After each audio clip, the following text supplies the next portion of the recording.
YUNKJunk! Listen, you jerk. Smart White Lady, the movie, is fantastic and doesn't care if you don't get it. Listen, you jerk. This movie is so goddamn smart, it makes it that much better.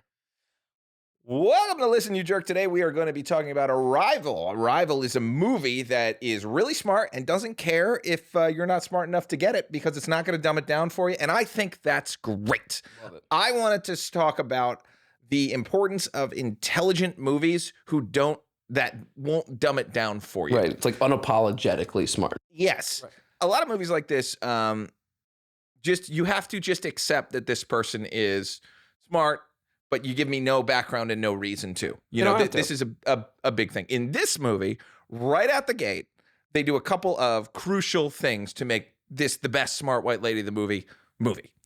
One, she starts out as a college professor who is teaching like an advanced linguistics and language class. Sought after, you can tell. Root theory, and very, very intelligent. Then she is visited by a colonel who qualifies that you worked with us in the past, trying to go over things. So obviously this is an elite level brain. We need your help again. Here's a recording. Listen to it. She says, I can't do it. Based on this, I need to see them or whatever. And then so right off the bat, we have qualified her. We know who she is. Right. This is one of the smartest people in the world. And they do something brilliant, which they don't do in a lot of other movies, which is this does not look like Amy Adams from, what was the princess movie she was in?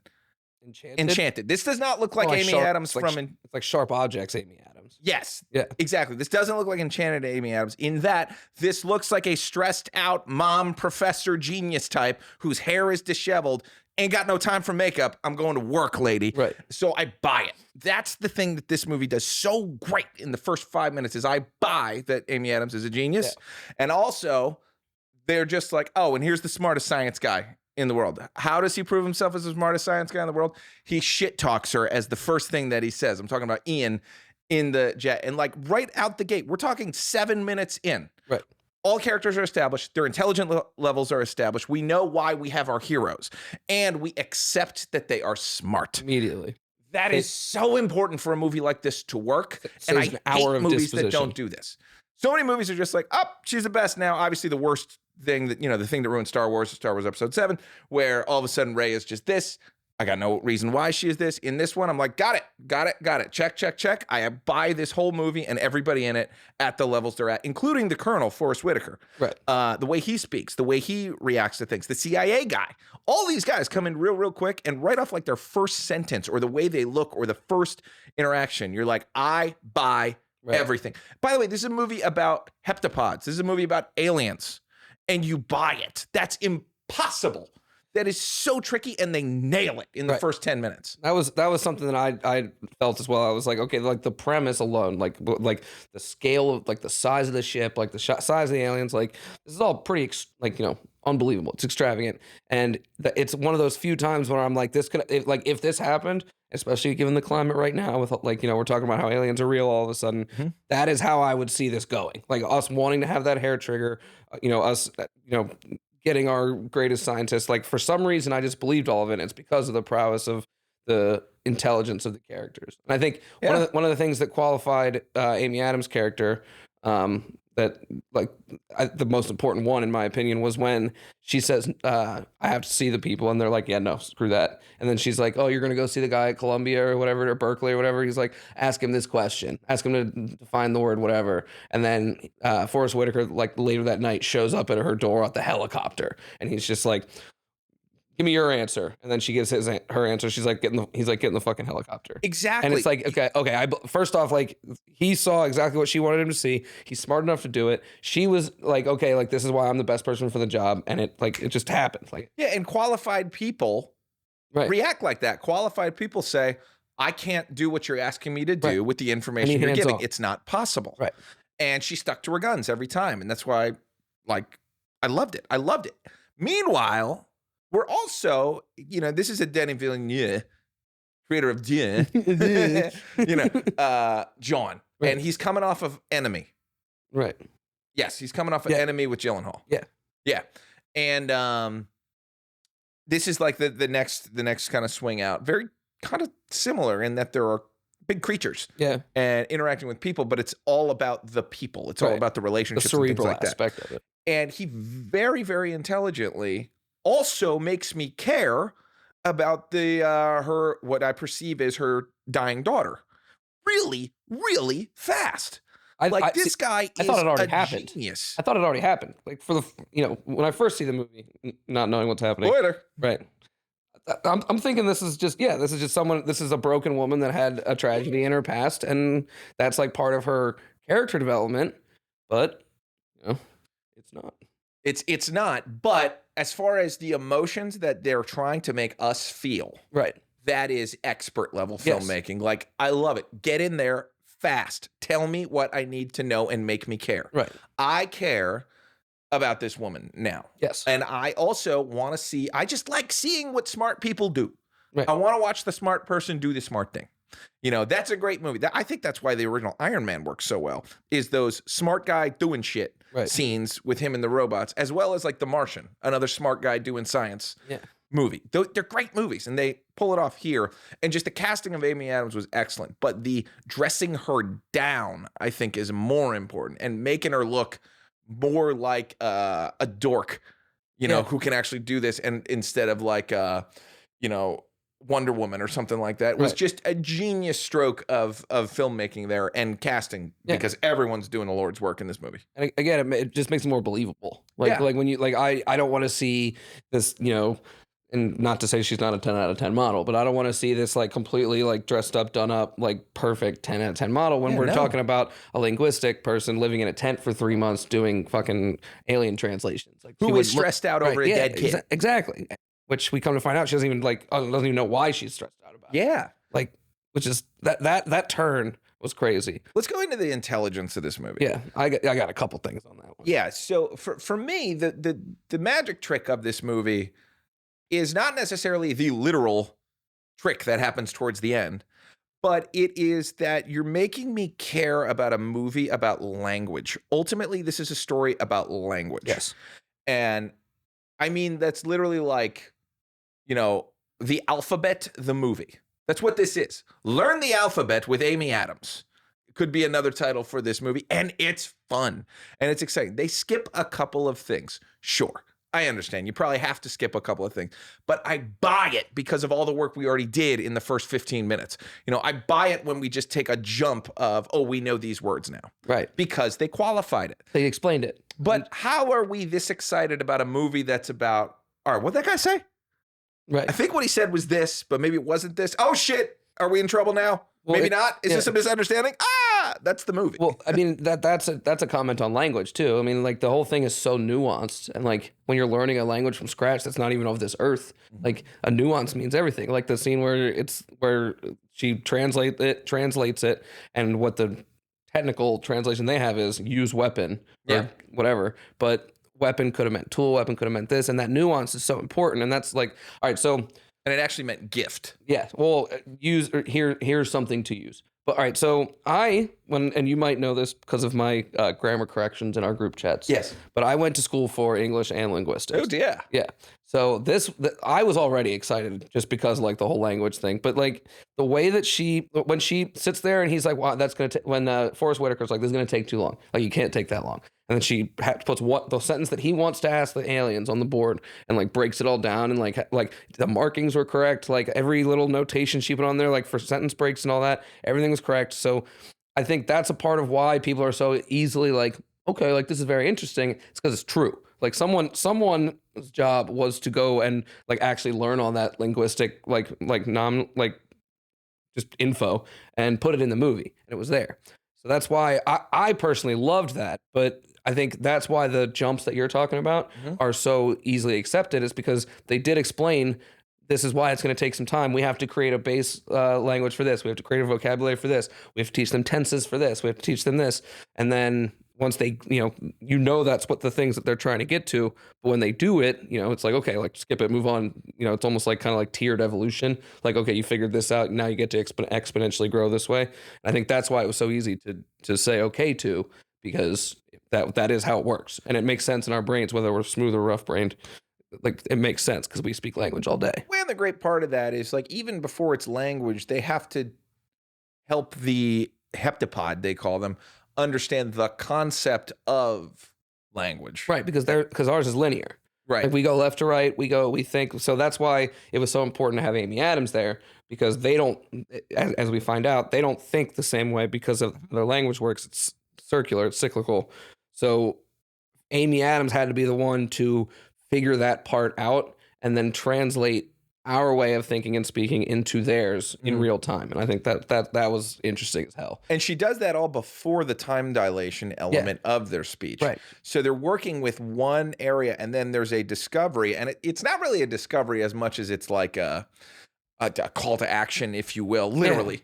In that, like a tube comes down to pick her up so that this heptapod can explain. Well, then they trust her. Yeah. And they don't trust anybody else because we killed Costello. Yep. Or Abbott. We killed Abbott. So, but yeah, I mean, that's also a classic kind of alien trope too. Is big dumb humans shoot at alien, they get upset, but then they're like, we still trust this one human, and that's like kind of the bridge. Still, I like that as well. Yeah, I think. I definitely think the communication aspect is incredible, especially when they throw in the let me write something down. Right. That human thing. And then you get the thunk. Right. And then now you see, oh, they have the ability to write. They have the ability of an ink blaster or whatever it is. And that is really what levels up and kind of also qualifies her within the realm of the military and whatnot. Because nobody else thought of that. Yeah. Of like, give me something to write on. The writing thing, to me, that's the biggest breakthrough. And it's exciting. That like starts act 2. Right. It's like, okay, they can talk. Right. This is interesting. Now we get to start work. And the way they approach this is very much the way you would approach any sort of scientific hypothesis or experiment. Right. There's a lot of walking around trying it. Shit, that doesn't work. Maybe we should try this instead. Right. Until they finally get to this great place where they're starting to define it. Then it goes into a little geopolitical territory of, well, we're not sharing our information. They're not sharing with us. We have to get to a point where we're sharing, or there's going to be, a nuclear fallout and war. Also, really loved, this was 2015, this movie. Sure. I liked that they were just like, China's the bad guy. Straight up. There was no like mystery person. It was, no, China and Russia are going to fuck this up and we got to do something. And I was like, that helps it feel more real. Because they're historically very reactive and lean towards the aggressive side. Same as us, though. We did it too. Yeah. Yeah. But in this, I liked it. It wasn't like the latest Top Gun does this. There is no enemy. Right. It's just enemy. An enemy. Yeah. And so this movie's just like, no, it's China. Yeah. And but they also ended up.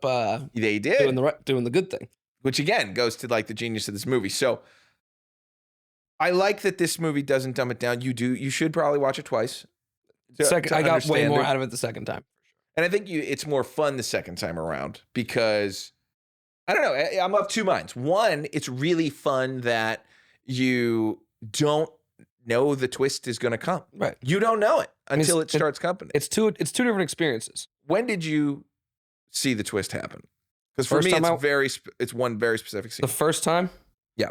I had inklings. I don't know if mine is specific, but I had inklings when, as she was learning the language, the dreams seems were happening more. I think that kind of gave me an inkling.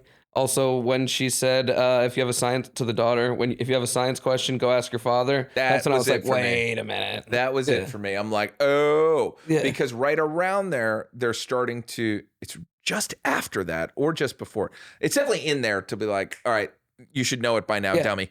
Well, and again, to the intelligence of the writing on this one, and this is one of my favorite things about this movie too, is that the whole, the palindrome thing, like what, Mom, why is my name Hannah? Yeah. And she's like, oh, it's a palindrome. She explains the same thing forwards and backwards. Technically, the way I look at it, this movie's a palindrome too.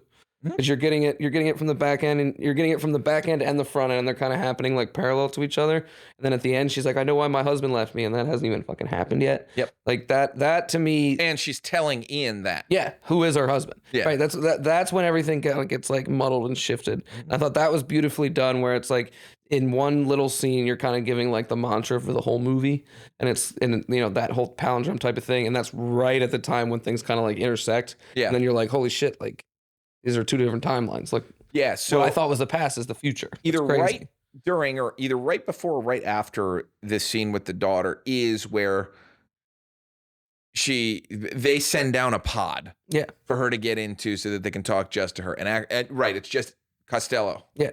Yeah, Abbott's in death. Abbott is in death process. Cycle. Yeah, in death process. Yeah. She says she's sorry, and that's where I think they touch, or there's like a glass. Yeah, between they because reach that's up. where it's like, okay, well, that's when I'm they give putting her thoughts in your head. Yeah, and then he does the same, because once Costello like leaches out that ink or whatever it is, that's when like things really start to pick up. When like all of this stuff. Yeah, like that's when like kind of like that little, because I guess. God, I hope you've seen this movie before watching this podcast. You should not be watching this podcast if you haven't seen the movie, you jerks. No, do it anyway. Watch the movie. We then need the come views. back. That's fair. Do it both. But yeah, no, I think when she gets that ink, that kind of like unlocks like something. You're talking the big ink. Yeah, like when she gets brought up in that pod and she's like surrounded. Oh, so you're not talking about. No, I'm talking about right before when Costello puts out a shitload of ink blocks. And I think we are talking about the same thing. Maybe. No. Ian's there. When I think it's when Abbott is about to die. The 1/12 of the sentencing or whatever. Well, it's the one that sends out "We are the many," or "Many are few," or something like that. Like, and it's all a bunch of the same image. Yeah, that happens. Then the thing happens. Then she gets brought up because the explosion happens, which is out of left field. Yeah, I didn't even see the way they did that. Was so cool. They didn't even show it planted. It was just there. No. Right. Anyway, sorry, getting off track. So goes up in the thing, and they have this moment where now you are to realize, okay, the heptapod is explaining things to her and showing her the future. Yeah. And showing her vision, because she starts to talk, how am I seeing this? How am I doing this? Then it goes to the China scene. Not the China scene. What scene with the general where they're at the ballroom? Yes. Yeah. That is so weird, because that's the movie right there. I mean, if she doesn't see the future thing. right there, right. That's when we're supposed to find out, alongside her finding out. That's when she needs to call China and stop them from blowing shit. That's how she gets the number. Well, and I thought that was genius too, to write it into the general's thing, where he leans in. He's like, I felt it was. I can't begin to talk about how your brain works, but I feel like it's important you see this right now. Yes. And she's like, I don't know your personal number. He's like, this is my personal number. And then she's like, boom, I'm calling you. Like, that was so smart. That was so layered. Like, it was just like. Just so many ideas had to go into just that thought process to hand us that information. And to line that up for the audience, where we get it along with Amy Adams. There's an inkling, but then it's like there is time dilation built into the language. Yes. And part of the language is not just what's written, but the visions and dreams. The dreams is the heptapod talking to her. Right. And that was just like, holy moly.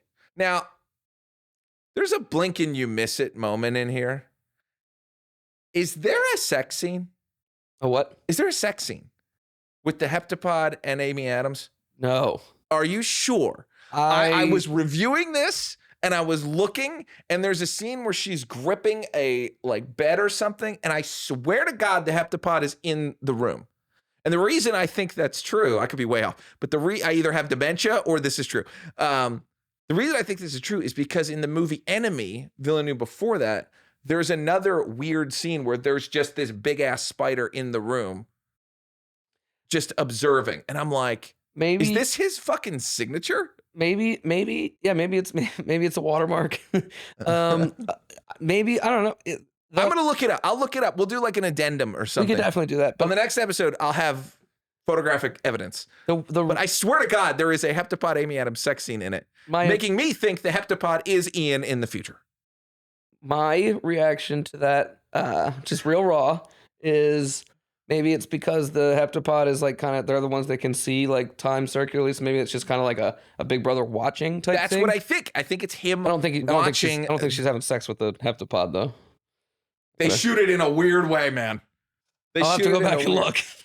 At the very least, I think it's being a voyeur of the daughter being conceived. I think that's how I would take that. I'm really hoping. I mean, the heptapod is like right there. I'm really hoping there's not tentacle porn in this movie. Is all I'm saying. No, it's heptapod. I mean, I feel like one pod is gonna do the work on that. Oh, is the leg a pod? Yeah, heptapod refers to the number of legs. Interesting. Yeah. Anyway, I didn't mean to drive. Like, this is a really smart movie, but it when I saw it, I was like, is this real? Is there sex scene in this movie? I think she's probably hooking up with Jeremy Renner. I'm sure. Who wouldn't? I would. All right. So, time dilation. Help me out with the ending. What do you think the ending is? Which part? After China. I think that there's the text message that's sent, and then we wrap things up in like 10 minutes. Yeah, I mean, it just kind of like cruises through. Like, I feel like the ending is just basically like plugging in the holes because her memory were so, like her, memories or visions or whatever it was were so kind of disjointed or segmented or whatever. I think the rest of the movie is kind of just filling in gaps, like why Ian left her. Like when right after that scene, she comes out and she's like, "I know why my husband left me." Like I think it's just kind of filling in things. Like, okay, now that you know this is the future and like what will come to pass, here's the rest of it. By the way, is the disease literal or is it the disease of war? What that the daughter gets? No, that the warning is about. What them coming down? Yeah. No, they came down to give them a gift because 3,000 years in the future, the aliens are going to need human help. Is that what it is? That's what he said. Yeah, he said we come to give you this gift, and she's like, why? And he says because we help. And the gift now. Is the way to think into the future. And then he says 3,000 years from now we're going to need your help. Yep, I remember that. It's like a free gift. I don't remember the 3,000 years we're going to need your help. I just remember we're from 3,000 years, and we are offering you a gift. Well, I mean, I don't think they even are from 3,000 years ago because they can. No, in the future. Well, their brains are in the future, but I don't see any time travel. In this movie, I see time dilation, like you're talking about, like to be able to see it. You can't travel into it and change it, but you can see it. Is I'm taking it via language. Yes, via this language that they've created. So I think that they know 3,000 years in their, future as a species, they will need human help for some reason, and they, somehow in their visions, I think that they know that like if they come down and give this woman or give someone this, power of their language. That help will come 3,000 years from now. And it doesn't explain how, but it seems like... I buy it. Again, this movie did all the work everything's to make worked me out. buy it. Yeah. But why does the daughter have to die? I think that's just how it ended up. She doesn't have to. See, they're not trying to make the daughter die. I think it was just Amy Adams having the control of this language gave her the ability to know that she is going to conceive a child with a rare disease with Ian, and that child will die. And I think part of the big decision making there is she still chose to live that life and still chose to have that daughter, have that, have that love. She said she didn't regret any second of it. So I think and that's why Ian divorces her. That's why he got mad and then the daughter says, "Oh, like Daddy looks at me different." And then Amy Adams is like, "That's my fault, baby. I told him something he wasn't ready for." Yep. So I think it's like I said, not about time travel. I don't think the aliens are from 3,000 years in the future, but they know that to preserve their species 3,000 years from now, they got to give Amy Adams this little ink blot shit. Yeah, and yeah, the gift of seeing the future, which will undoubtedly destroy her present. Yeah. Her almost future with Ian, but she makes a choice to pursue that anyway, knowing it's worth it to her that it was going to happen. Yeah, she wanted which if you can see your child in the future, I can buy that of like, no, I want all the moments that I already know I have, right? Because I, got intimate with Costello. Unreal. X-rated alien movies, baby. But anyway, yeah. So ultimately, there is time dilation and whatnot, and it's very, very interesting. But it's interesting how they insert that piece of drama in there, because she pursues something knowing it will ultimately emotionally destroy them both. She still thinks it's worth it to spend the 11 years with the daughter as a happy family. But really, they only got like 7 of those, and then Daddy leaves. Yeah. Because he's a man of science. Right. I mean, scientists abandon their family. I gotta be honest though. If I don't know how I react. Yeah, it's hard. Because that was something I thought about for like an hour after the movie. I'm like, if my wife has, I know my wife has this ability and tells me like, hey, I didn't tell you this until a couple years before it happens, but she gonna die. I'd be like, what the fuck? Like, why would you like set me up for this? That's tough. I don't know if I can't say it. Once I'm already in the thick of it, I can't say I would have left because I would have wanted to finish it out. But that's a tough pill to swallow. Take it from Ozzy. Keep your damn mouth shut. Yeah. Take your secrets to the grave. Yes. Don't tell no one about nothing. I don't want to hear shit. I don't want to hear shit. Okay, so what's your favorite part of this movie?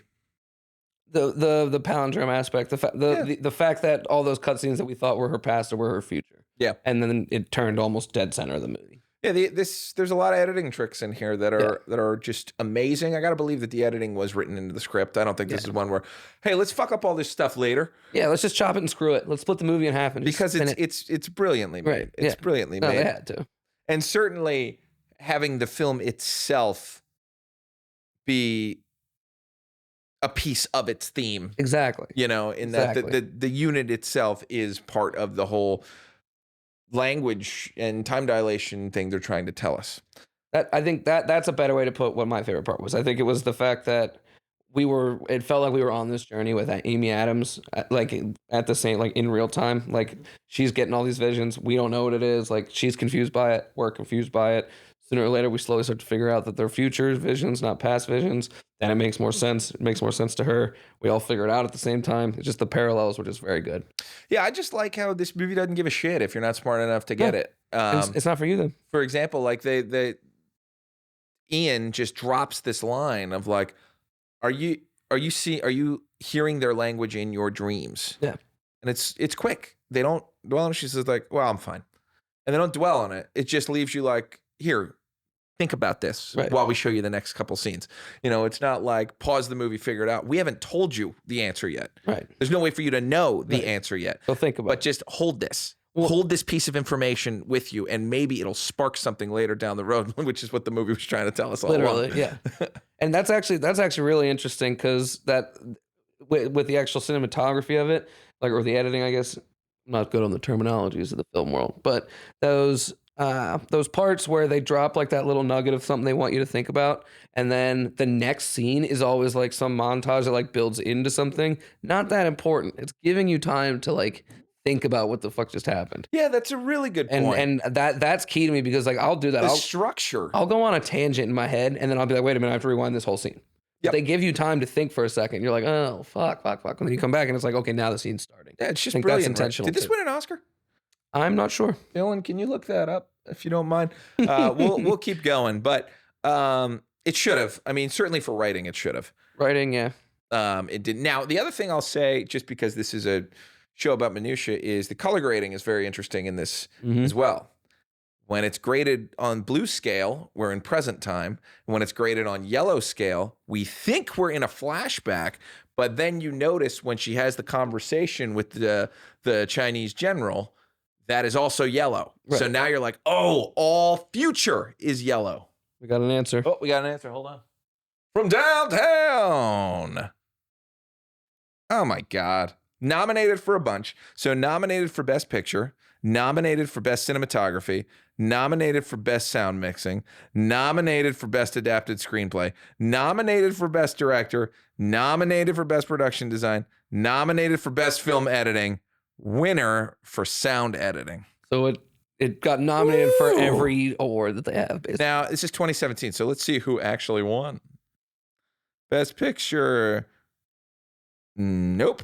Everything, Everywhere, All at Once was not in 2017. So why you do this? Why you do this, huh? Why you do this? Why you do this? Why you do this to me? Why you take this from Amy Adams? And it only goes back to 2019. So I have no idea. I know that it didn't win. I don't know what won, and that's okay. It's fine.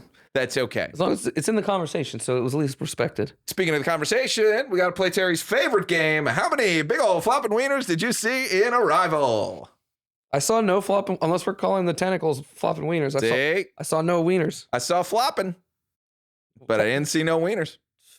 We just saw tentacles. Bad day to play Terry's favorite game. Bad day, well, or a great day, depending on what side of the fence you're on. Bad day for Terry. I don't know why that hurts, but it does. Yeah. Not one? Come on. But I will say there was interesting CGI. Yeah. The heptapods themselves, now it is 2015 CGI, but pretty damn good. Yeah. It doesn't take you out of it, even watching it currently. 8 years later, Unreal Engine was probably on 3 back then, and now it's on 5, and everything looks amazing. Yeah. Not saying this was on Unreal Engine. I'm sure this was Maya or something like that, but it does look pretty realistic, and the shroud of smoke, very intelligently used here to hide the fact that the graphics are okay. Right. It looks like a hand that's kind of walking around like this, and everything looks mechanical, kind of like you would expect it to be. And then the tentacles, they're the thing that looks super sci-fi. Right. Like when they and hit the screen and then spread out, that's where I'm like, okay, this is very supernatural, because I had it in my head maybe this was us in the future.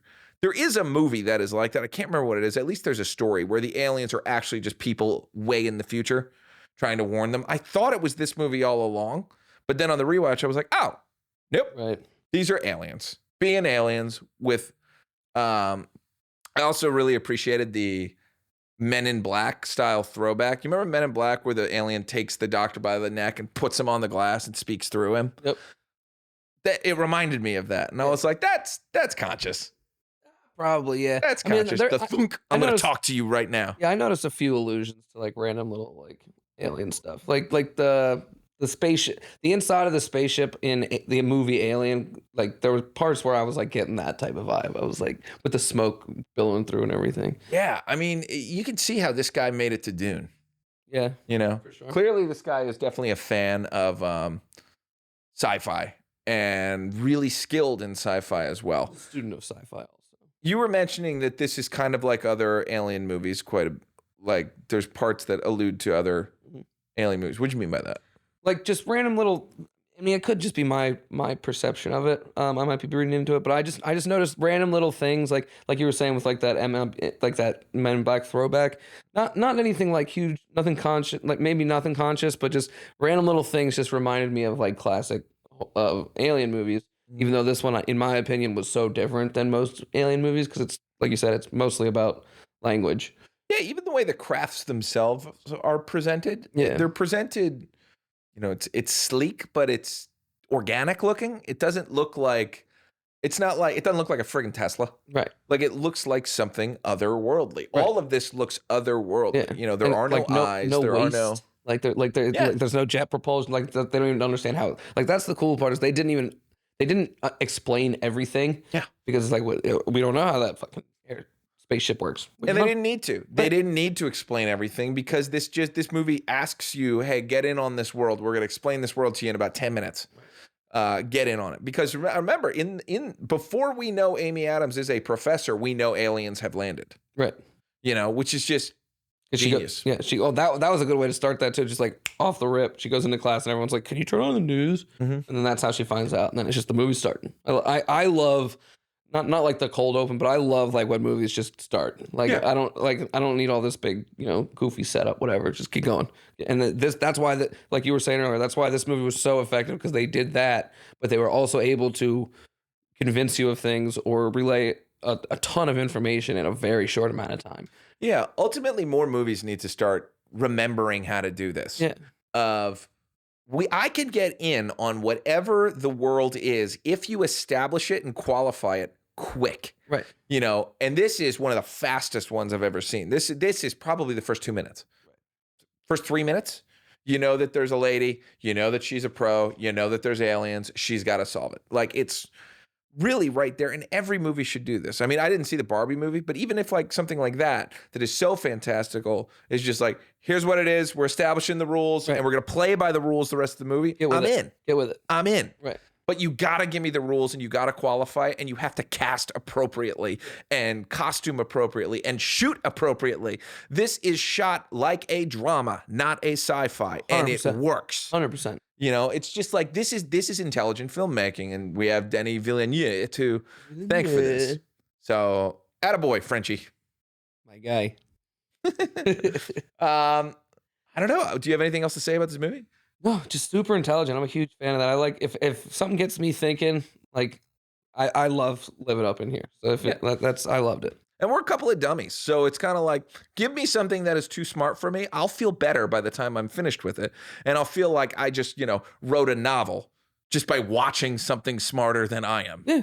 That's we all want to consume things that we don't have access to, that we don't understand, things that make us change our outlooks. We want to consume that. It's funny. I just had a discussion on another podcast about sports and why part of the love of sports is seeing somebody do something that you cannot physically do and never will be able to. 100%. Sometimes it's not about the attitude or the story. It's just about, I want to see someone greater than I do something I cannot do. I want to see someone go 10 feet in there and one hand grab, two toe touch, corner of the end zone, last 1 second of a game. Like that stuff gets my fucking blood pumping. And that's why I can't do this. Yeah. I've never experienced it, so I want to watch it. I can't write this. I can't shoot this. I can't direct this. I can't act in this. Everything that people are doing in this, I can't do. And it makes me feel great. Right. Because it's like, there is wonder. There is excitement. There is something in this world I can aspire to get that I am not, and I appreciate it. Don't dumb movies. Listen, you jerk. Stop dumbing down movies and let dummies like me enjoy them as a dummy so that we have something to aspire to. Listen, you jerk. Listen to Terror Bear. But don't listen to the real Terry Bear on Instagram. That is not me. Whoever the real Terry Leahy Jr. is, keep it up. The guys are liking it. Just don't steal any money from me. Shout out to @RealTerryLeahy Jr. Everybody give him a like and a follow. Love you all. Take it easy. YUNKJunk!